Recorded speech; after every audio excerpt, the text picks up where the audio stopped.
Canela, queria que você falasse sobre esta partida do Grêmio Prudente, ouvindo o pessoal ali. A palavra foi empate amargo. Foi isso mesmo para você? O Grêmio fez uma grande partida, mas deixou acabar empatando o jogo, né? Boa noite. Creio que a palavra exatamente é essa mesmo, né? A gente fez uma grande partida, né? Saímos ali com o resultado na frente e acabamos tomando um gol. Mas creio que foi uma partida dentro do que a gente esperava, né? Em todo, a gente fez um grande jogo. Agora é bola para frente, né? Pensar na próxima partida e tentar buscar os 3 pontos fora de casa. Canela, Emerson da TV Tem. A pergunta que eu lhe faço é: a estreia hoje do Grêmio Prudente na Série A2 e você anotou o primeiro gol, né, nessa temporada que começa. Qual que é o sentimento do jogador ao emplacar o primeiro e levantar a torcida lá? Cara, o sentimento de gratidão, né? A gente, atacante, trabalha para isso, a gente, que eu tenho um termo que vive de gol, né? Então, muito feliz em poder ajudar a equipe aí a conquistar esse um pontinho que pode agregar muito para frente aí no decorrer do campeonato. Canela, Diloso, Jornal Toca Bola, parabéns pelo gol. Realmente, como os colegas falaram, um empate meio que amargo, mas eu queria saber de você o seguinte: hoje você jogou ao lado do Jonathan Carlos e do Anderson Ligeiro. Por vezes o Jonathan vinha, fazia o meio e por vezes ele caía pela ponta. E você alteraram para 2 atacantes e tem os 3 atacantes. Você tem uma preferência de jogar com 2 companheiros de ataque ou um companheiro de ataque?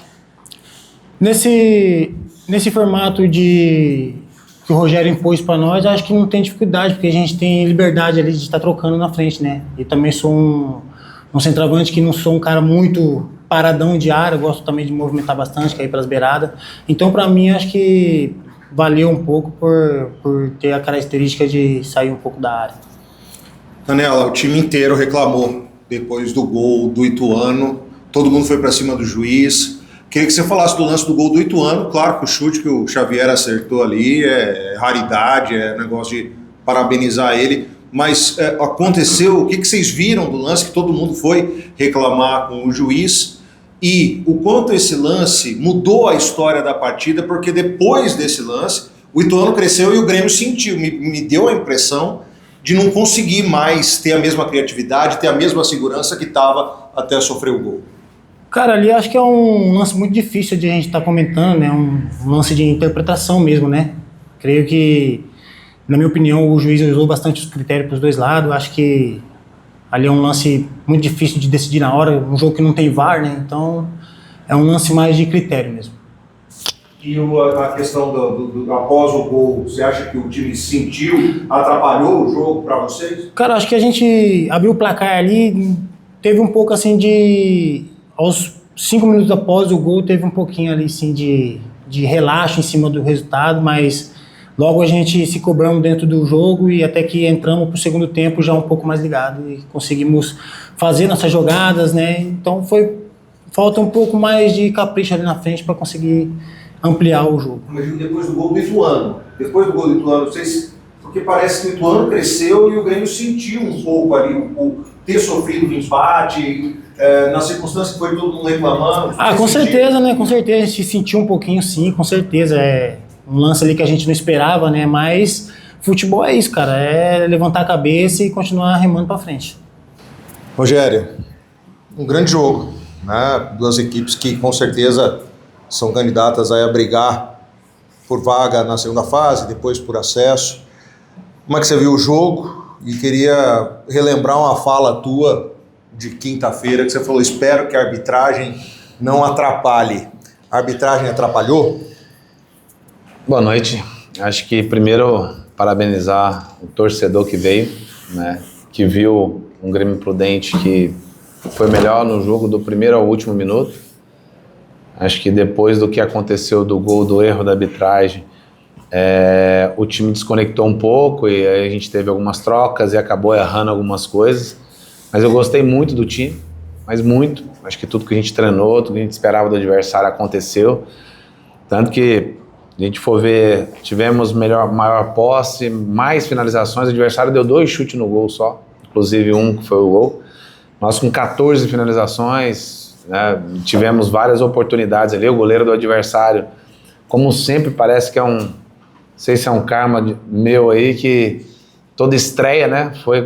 Quando foi contra aqui, o Luiz foi o melhor jogador, quando eu estava no outro time. Agora, de novo, o goleiro foi o melhor jogador, acho, porque ele fez 3 defesas importantes, inclusive uma com menos de um minuto e meio. Então, acho que eu gostei do que foi feito hoje. Lógico que a gente pegou uma grande equipe, tem que se respeitar também a equipe. O Ituano, uma equipe que é aí do cenário nacional, tem calendário nacional, né? Tá na Série C. Mas como já falei na quinta-feira, eu acho que mais uma vez eu venho falar e pedir à federação que se tenha VAR na A2. Eu acho que já está na hora, se a gente está melhorando a cada ano, a gente está... as equipes muito organizadas, os clubes aí gastando horrores, né, para ver o que nosso presidente fez aqui no clube, gastando para reformular tudo, para ter o treinamento, e por causa de um erro, nós perdemos o jogo. Né? Então acho que se tem o VAR hoje, teria anulado. Não sei se tem o VAR, teria sido pênalti ou não do adversário, quer dizer, geraria uma dúvida, né? E se estaria para corrigir os erros. Eu acho que facilita para não deixar isso acontecer, porque a gente fica chateado no tudo que aconteceu no jogo, do jeito que o time jogou, muito bem, né? E aí a gente toma um gol por um erro de arbitragem. Mister, boa noite. 2026 maravilhoso aí, uma temporada excelente para nós. Sobre o jogo, hoje o Mister entrou com 3 zagueiros, o Fredson estreando, né? E o time parecia que era um 3-5-2, mas variava para um 3-4-3. O Jonathan flutuou, ia para a ponta, para o meio. E a gente via, nós observamos tanto o Caio Christian como o Felipe pressionando lá na frente, tanto que com 1 minuto de jogo a gente quase já abre o placar. Qual a ideia era essa mesmo, pressionar o Ituano, eles se sentiam incomodados, porque assim, o primeiro tempo, talvez um pouquinho mais de capricho, a gente decidir o jogo no primeiro tempo? Poderíamos ter decidido no primeiro tempo, concordo com você, pelas chances criadas, as oportunidades que tivemos. 2 praticamente claras ali, né, contra o goleiro, mas aconteceu. Acho que a ideia com 3 zagueiros a gente tem uma construção, a gente tem todos os zagueiros, nós temos além com os zagueiros construtores, né, e gerar essa vantagem pelos lados e fazendo esse rodízio muito bem de dentro fora com o Jonathan, perfeito, boa leitura sua, para a gente poder criar uma superioridade por dentro, ou às vezes com a ultrapassagem do lateral, como aconteceu muitas vezes, né? O Felipe com menos de 1 minuto teve uma chance clara, o Caio teve umas 2, 3 cruzamentos ali na frente, então a ideia era essa, né? E pressionar o adversário. Muitos hoje pensam que jogar com 3 zagueiros é defensivo. Hoje a minha equipe, como eu falei, a gente deu 14 chutes ao gol, né? 7 dentro do gol, com cruzamento e finalizações aí praticamente quase 30. Então, para ver que a bola rodou muito mais no adversário do que na minha. E a gente conseguiu roubar a bola lá em cima, pressionar lá em cima. Mas assim, a gente vai estar estudando o que eu falo sempre os adversários para pensar em quem vai jogar, como a gente vai jogar. Que eu falo sempre, a gente tem o início, o meio e o fim. Rogério, tudo bom? Emerson da TV Tem. O Grêmio Prudente estreia com aquela expectativa de conquistar a vaga inédita, pelo menos na fase mata-mata na Série A2, e a caminhada hoje por meio do empate mostra que o jogo já, embora você faz essa análise aí de que foi bom e tudo mais, mas é um empate. Isso vai dedicar mais, talvez, pé no chão os jogadores, e você vai cobrar isso para que o time avance ao longo do campeonato nessa pretensão de atingir a mata-mata? A gente tem 2 metas nessa primeira fase, que é somar 15 pontos e depois somar 24. Então hoje nós somamos 1 ponto, já diminuímos um pouco desse objetivo. Eu acho que numa competição na A2, se você pegar hoje, a A2 ela está entre as 5 melhores competições do Brasil. A A2 hoje ela é melhor que muita divisão de primeira divisão de estadual. Então o nível é muito grande aqui. Tanto que ela abastece aí praticamente Série A, B e C. Então, para ver que qualquer jogo vai ter dificuldade e qualquer ponto conquistado tem que ser valorizado. Né? Lógico que dentro de casa a gente sabe o importante dos 3 pontos, né? Mas o empate também acho que foi importante pontuar, né? Que você perder, aí você deixa de pontuar. Né? Então, acho que isso nós temos que valorizar. Rogério, você citou aí os números do jogo, né? E isso demonstra ainda mais a evolução que teve, principalmente o meio-campo do Grêmio Prudente, um time que criou mais e com talvez uma facilidade maior, uma plasticidade também maior, melhor. Queria que você falasse sobre por onde passou essa evolução. Foi a chegada de novos jogadores, foi o tempo de trabalho também que você teve aí quase 2 meses. Queria que você falasse sobre essa evolução. Acho que a evolução ela é diária, né? Pelo trabalho diário que todos os atletas estão tendo, estão se dedicando. Acho que hoje, dos 11 que iniciaram, 6 foram remanescentes e 5 foram contratados. Então, mostra que estão bem entrosados, mostra que o trabalho eles estão entendendo e estão, né, buscando. E acho que esse jogar depende deles, né? É um time com muita qualidade técnica. Então, a minha responsabilidade de extrair o máximo do meu atleta para que a gente possa ter sempre um jogo com agressividade, ter a posse, ter a bola, criar as oportunidades que nós criamos, e não foi poucas, foram várias. Então isso mostra que está sendo bem treinado, bem trabalhado, né? Então a gente espera continuar com isso, e aqueles que, né, não jogaram, se preparem também, né, para que vão ter oportunidade. A competição longa, desgastante, vamos sair já depois aí, a partir de segunda, terça-feira aí, para São José, então um jogo difícil, complicado lá, então a viagem longa, né, bem desgastante. Então acho que essa preparação todos têm que estar atentos. Você citou aí já o próximo jogo, queria perguntar um pouquinho mais sobre isso. Como você citou, viagem desgastante, mais de 12 horas de viagem de ônibus, mais de 700 quilômetros, o Grêmio vai apenas 3 dias, né, para este jogo. Como trabalhar isso, o que fazer, muito pouco tempo, né, praticamente não vai dar para treinar, né? Primeiro acho que a recuperação dos atletas, né, que é importante. Eles também entenderem que agora é descansar, alimentar bem, né? A recuperação da nossa preparação física e fisiologia, isso aí o departamento médico vai estar já acelerando os processos que a gente precisa para que a gente possa viajar e chegar lá 100% para jogar. E acho que isso é importante, que eu falo sempre no elenco. Não vai dar para treinar, mas independente qual formação for jogar ou quem for entrar, o time está treinado pela qualidade que nós temos. Alguns pontos que você observou hoje no jogo precisam ser melhorados, corrigidos, e o que você pretende, quais seriam esses pontos que você analisou hoje que pode ser melhorado? Eu acho que a parte um pouco emocional, né? Isso nós temos o psicólogo Jimmy que vai estar conversando, porque a gente, logo após o erro da arbitragem, desconectou a nossa equipe bastante, erramos bastante, começamos a errar e dar a bola para o adversário, entramos no jogo do adversário, que era a transição.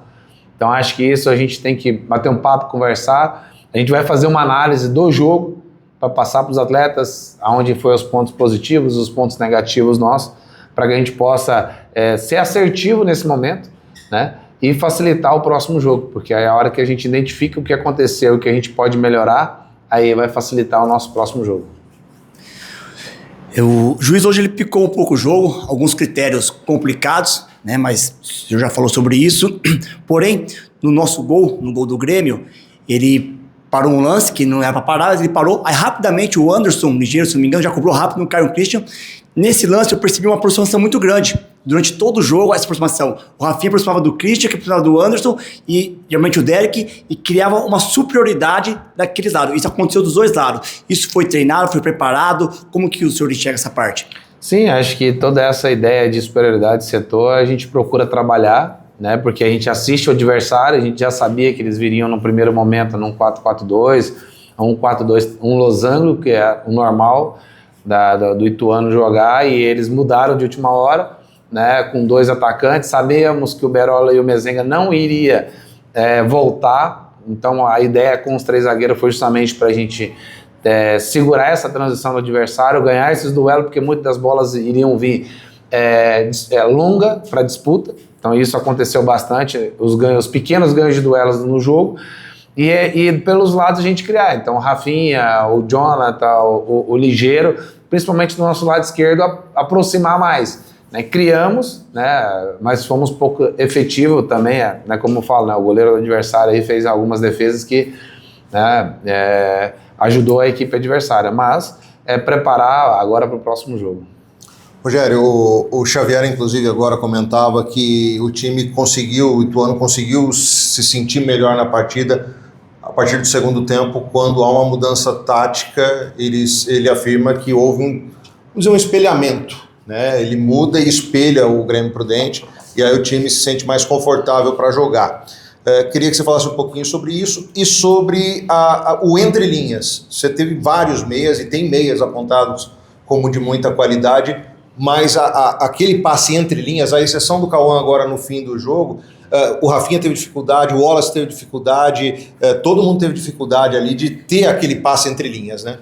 Não, realmente, acho que a troca do adversário para a plataforma com 3 zagueiros também no intervalo acabou igualando o sistema e eles ganhando os pequenos duelos, né? Nós deixamos de ganhar esses pequenos duelos e quando você deixa de ganhar esses pequenos duelos, o adversário leva vantagem porque vai ter uma transição, acabou espelhando a equipe, né? E aí depois a gente pensou nas trocas, pensando nesse entre linhas ali, né, com o Wallace, o Cauã depois foi bem efetivo também ali recebendo essa bola. A gente faltou um pouquinho mais de capricho, né, nesse último terço, nessa hora. Acho que jogar em casa, empatando, aí você cria aquela ansiedade, você quer ser rápido demais, né, e você acaba errando e aí facilita o jogo do adversário. Acho que é essa atenção que a gente tem que ter, né, um pouquinho mais de tranquilidade, como foi no primeiro tempo. Nós conseguimos ter muita tranquilidade, rodar a bola de um lado para o outro, gerar superioridade, tanto por dentro como por fora, e terminar as jogadas, que é o importante.